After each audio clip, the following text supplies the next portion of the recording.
Mike Tyson a bâti sa carrière en détruisant ses adversaires, mais sa colère la plus féroce n'était pas dirigée contre un homme qu'il avait affronté sur le ring, mais contre un homme qu'il n'a jamais combattu. À 58 ans, il le nomme enfin, et il ne mâche pas ses mots.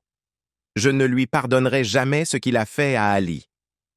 Qu'a donc réellement fait George Foreman à Zahir pour provoquer chez Tyson une fureur qui a duré des décennies? C'est l'histoire encore jamais racontée d'une admiration héroïque, d'une trahison et d'une rancune plus forte que tout.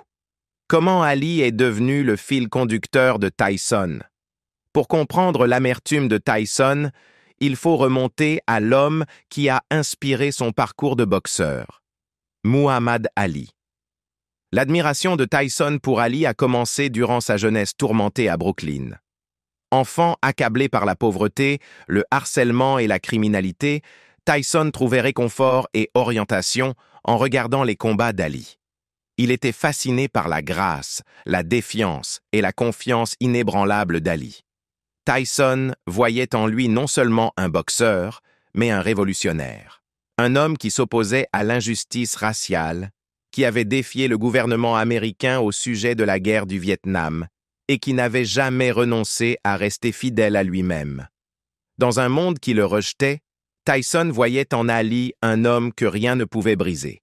Cette admiration s'est transformée en lien personnel lorsqu'un jeune Tyson, encore perdu entre le système pour mineurs et les salles de boxe, a eu la chance de rencontrer son idole.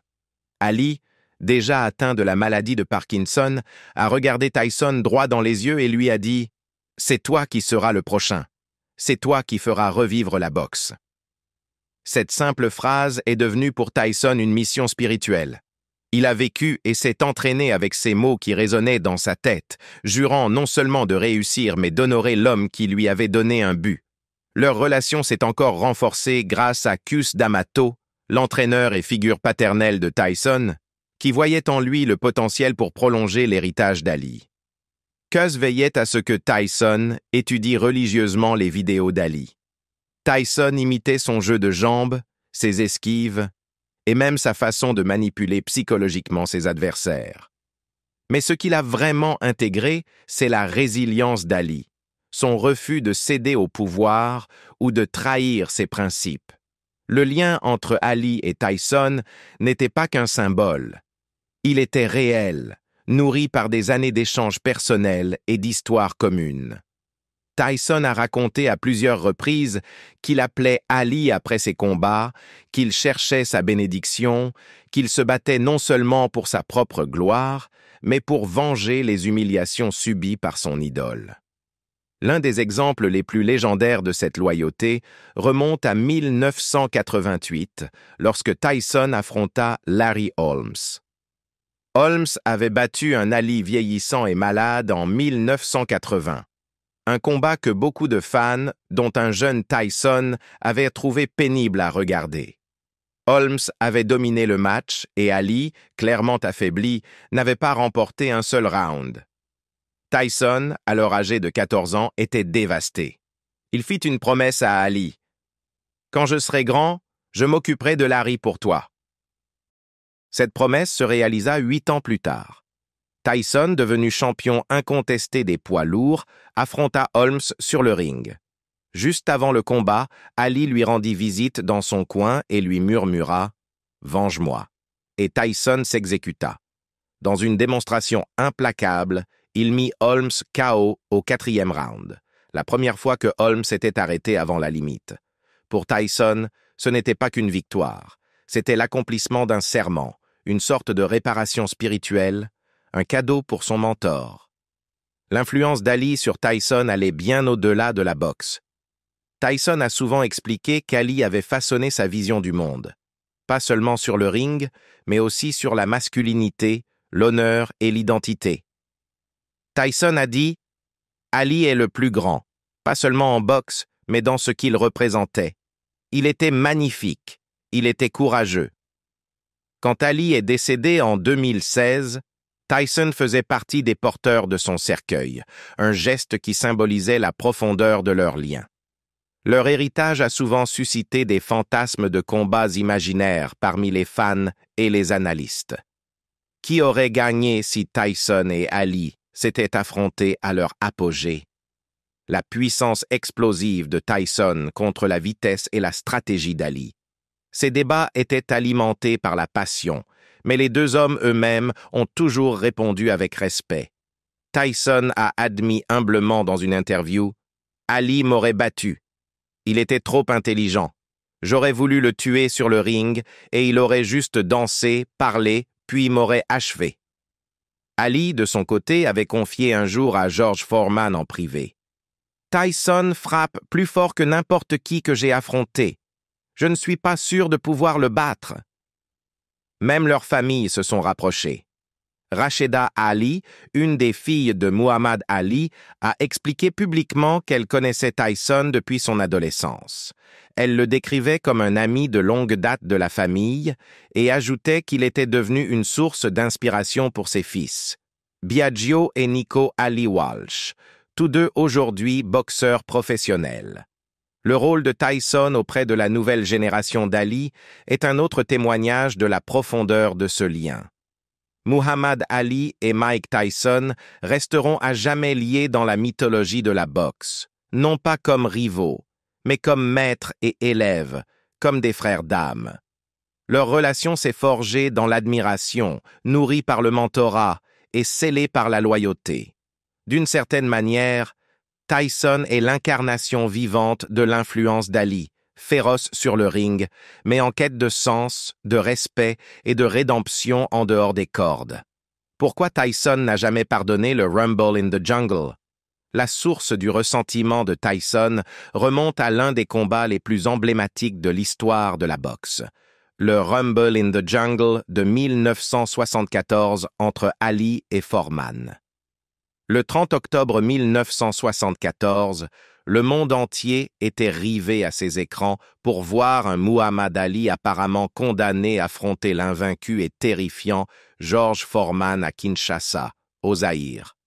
Foreman était un monstre sur le ring. À seulement 25 ans, il avait anéanti 40 adversaires professionnels, la plupart par KO.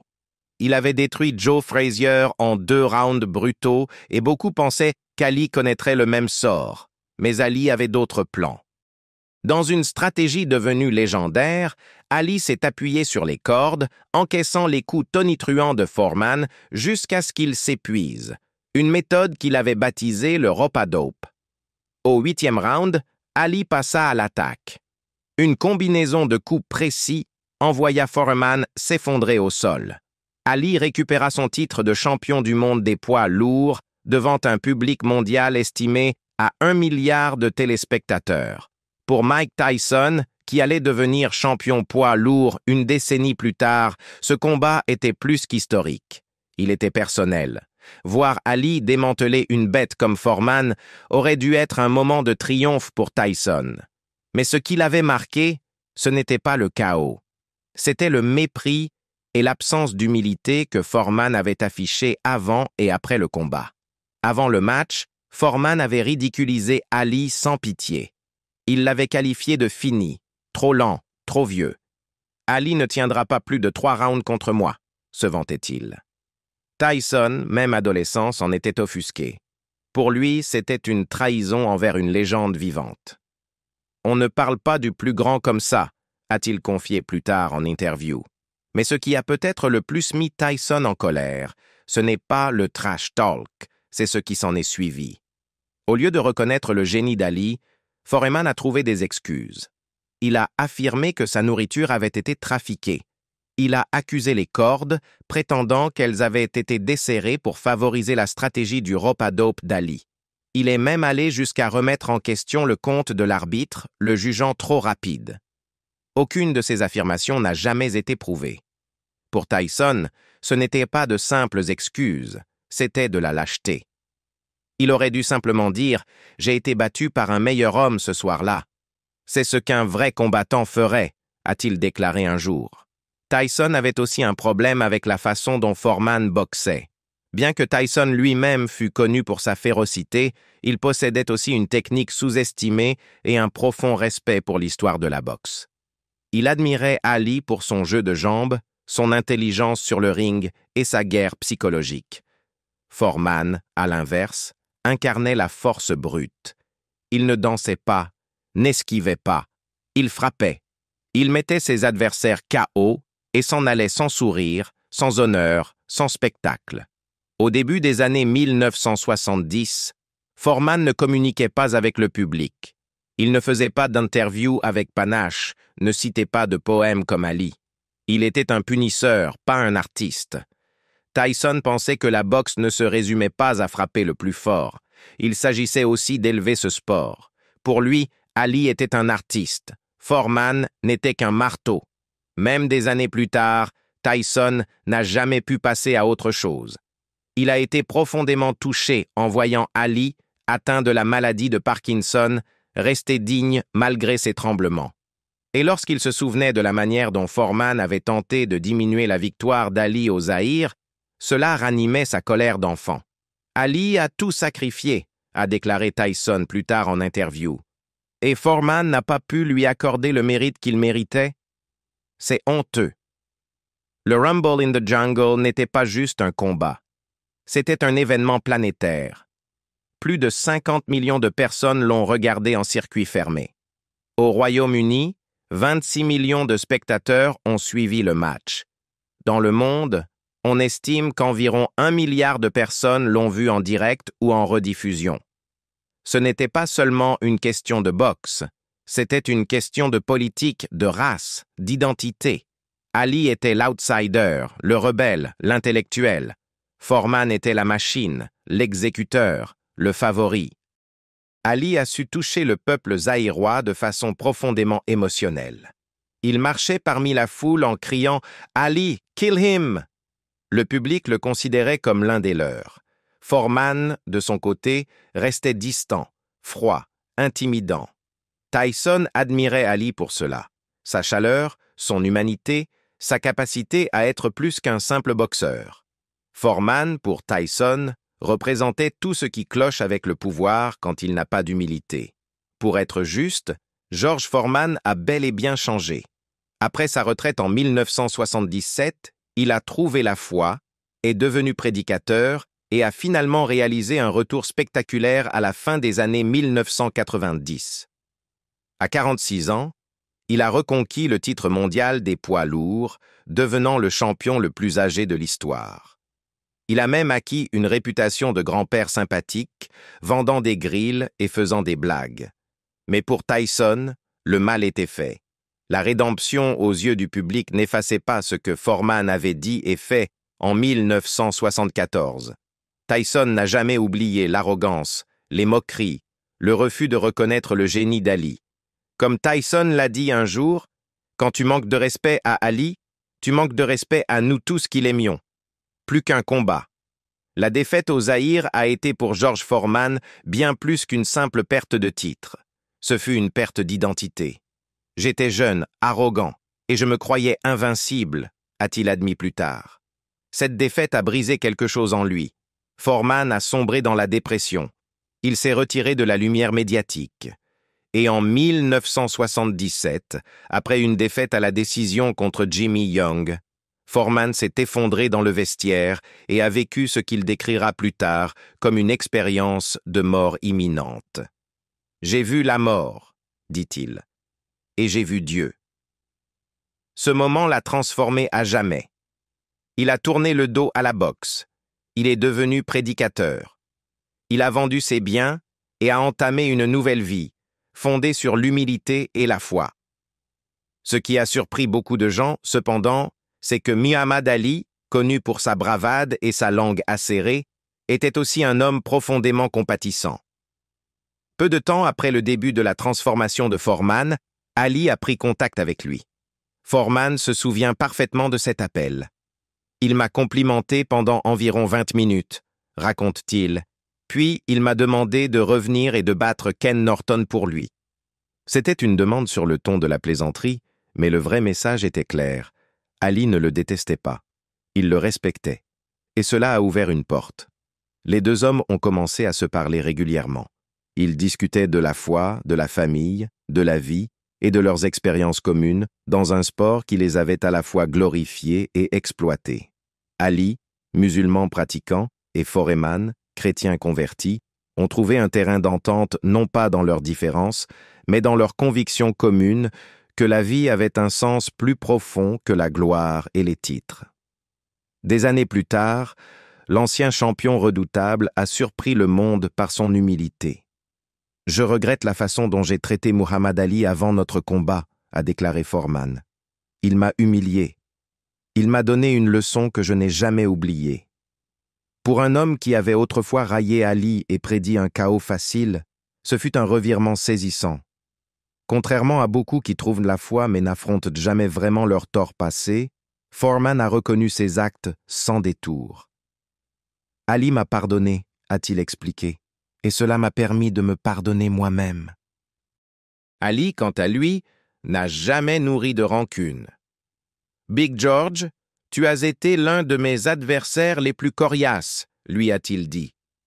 Cette simple reconnaissance a tout signifié pour celui qui avait autrefois dominé la division, avant d'être terrassé par l'intelligence et la volonté d'un seul homme. Au fil des années, leur lien s'est renforcé. Foreman rendait visite à Ali, participait à des événements à ses côtés et l'a même aidé dans ses moments de vulnérabilité. Lors d'une réunion, Ali est sorti de sa chambre d'hôtel décoiffé et tremblant à cause de la maladie de Parkinson. Foreman a arrangé sa cravate, ajusté son col et lui a dit « Là, tu es beau ». Ali, avec son humour devenu plus discret mais toujours présent, a chuchoté « Je n'aurais jamais pensé en arriver là ». Et Foreman lui a répondu « Mec, tu es magnifique ». Ce geste était plus que de la gentillesse, c'était de la révérence. L'homme que Foreman avait tenté de mettre KO était devenu un frère d'âme. Peut-être que le moment le plus émouvant de leur amitié est survenu lors des Jeux olympiques d'Atlanta en 1996. Ali, la main tremblante, a allumé la flamme olympique. Foreman, qui le regardait de loin, a été ému aux larmes. « Les héros finissent toujours par perdre quelque chose », a-t-il dit. Et il n'y a rien de mal à ça. Ali a rendu la maladie de Parkinson belle. C'était une déclaration pleine d'admiration, non pas pour la célébrité d'Ali, mais pour sa dignité inaltérable. Même privé de sa vitesse, de sa voix et de sa domination physique, Ali brillait encore.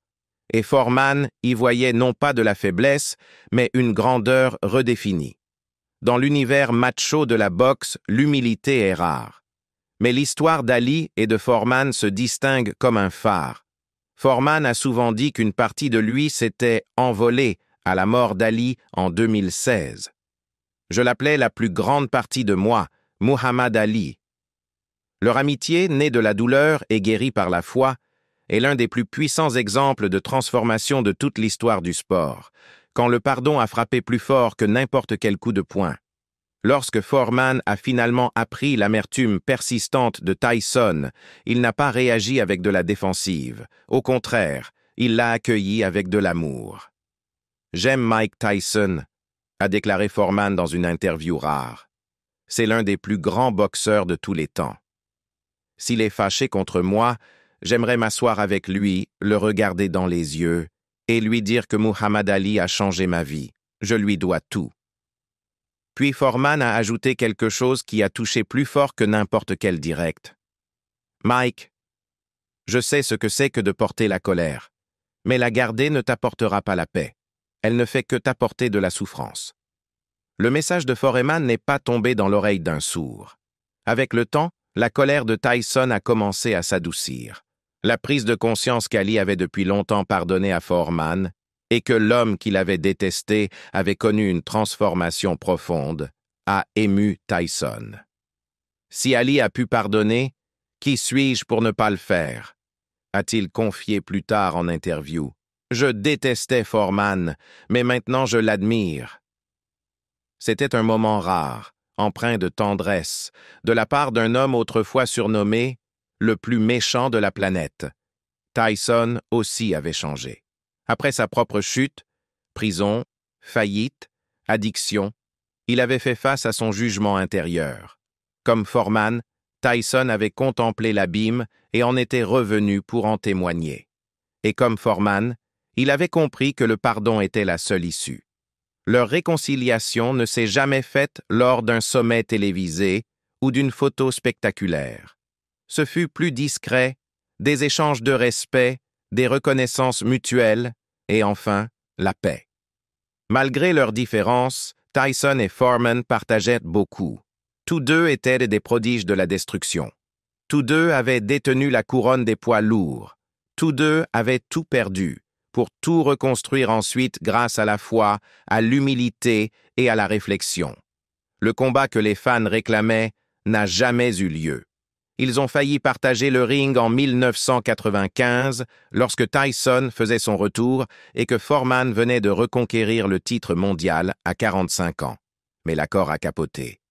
C'était le combat licorne, disent certains fans, le duel de rêve qui n'a jamais eu lieu. Pourtant, d'une certaine manière, quelque chose de plus grand s'est produit. Les deux hommes se sont rapprochés, non pas par les poings, mais par le pardon.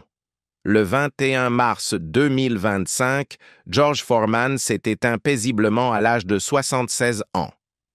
Sa famille a publié un communiqué le décrivant comme « un homme de foi inébranlable, d'humilité et de détermination, un prédicateur dévoué, olympien et double champion du monde. Le monde de la boxe a pleuré. Mike Tyson aussi. Condoléances à la famille de George Foreman, a écrit Tyson sur X, partageant 2 photos d'eux ensemble. Sa contribution à la boxe et au-delà ne sera jamais oubliée. C'était un hommage discret, mais puissant. L'homme que Tyson avait autrefois craint, autrefois haï, était devenu quelqu'un qu'il respectait, et même qu'il admirait.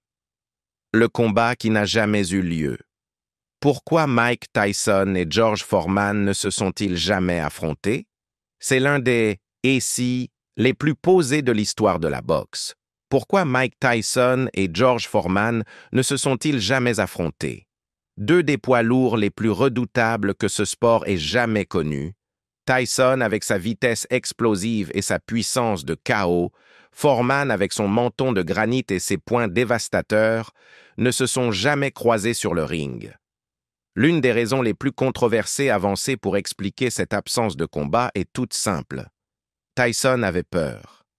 Selon Bobby Goodman, vétéran de la boxe ayant travaillé étroitement avec le promoteur Don King, Tyson a catégoriquement refusé l'idée.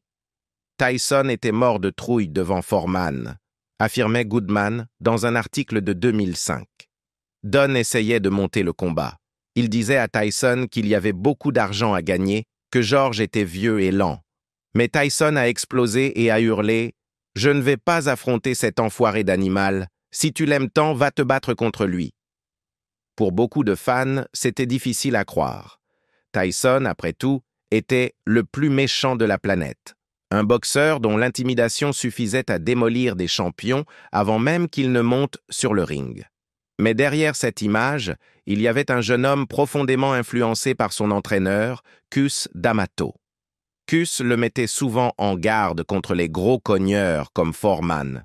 « Un bagarreur comme toi se fait dévorer par un type comme lui », lui aurait-il dit en regardant Foreman pulvériser Joe Frazier.